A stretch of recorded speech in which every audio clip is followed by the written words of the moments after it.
Chers amis de Max, je voulais vous donner des nouvelles parce que je vois beaucoup des posts. Moi, c'est pas mon habitude, c'est un peu ma zone de confort de parler, de sortir comme ça, de dire un petit peu ce que je fais. Je peux vous dire que j'ai fait mon premier DR en 2015 et il m'a fallu 3 DR pour prendre une décision. J'avais mes branches qui étaient bonnes, j'étais pas mal, mais j'avais une branche qui n'était pas bonne, c'était la branche intime. Et moi, dans mon éducation, on m'a toujours dit que euh, la femme doit être pour l'homme au meilleur, faire à manger, lui faire ce qu'il aime bien. Et il a eu le cancer, donc il était beaucoup plus vieux que moi. Il vit toujours, hein, il vit toujours. Et il était plus âgé que moi. Et moi, je n'osais pas le quitter. Et il m'a fallu 3 DR, 3 DR pour comprendre que de passer ce pas de cette décision. C'est pas la peur qui me retenait, c'était vraiment cette sale putain de culpabilité parce que voilà, on quitte pas un homme qui a été malade, on quitte pas un homme qui a cet âge-là. Le changer, c'était pas possible. Ça, je savais déjà que on ne change pas les gens, puis je n'avais pas envie de changer les gens. Mais et moi là-dedans, il fallait que je sois bon petit soldat, ne pas rouspéter, ne pas parler quand on ne me le demandait pas. Et ça me pesait. Et cette branche intime-là, au troisième DR, je pense que c'est, enfin, ça n'a pas d'importance, au troisième DR, je me suis dit, non, plus jamais je ne veux cette branche-là intime. J'ai pris la décision de partir. Et puis après tout, cette culpabilité, c'était pas de ma faute.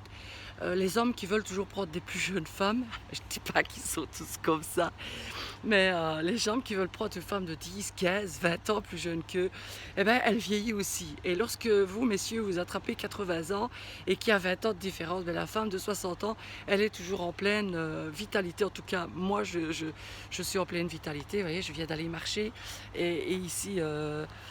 en Crète, je n'ai plus voulu marcher dans l'hôtel et regarder tout le temps la même chose devant moi. J'ose aller marcher sur les routes.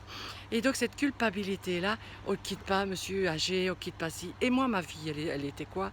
Qu'est-ce que j'en faisais moi de ma vie? Qu'est-ce que j'en fais? Tous mes objectifs. Au dernier DR à Bruxelles, il y avait un exercice qui disait quels sont vos rêves.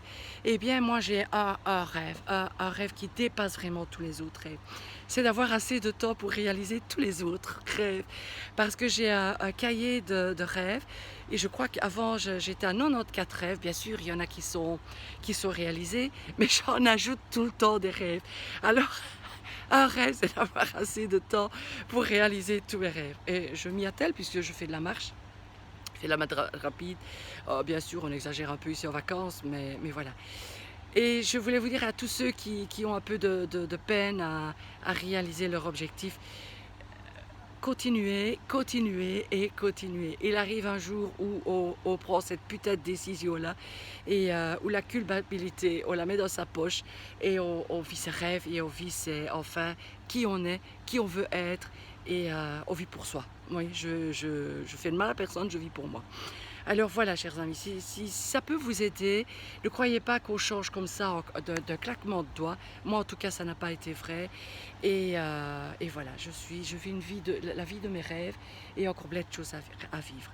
Je vous embrasse et je vous donnerai encore de temps en temps de mes nouvelles.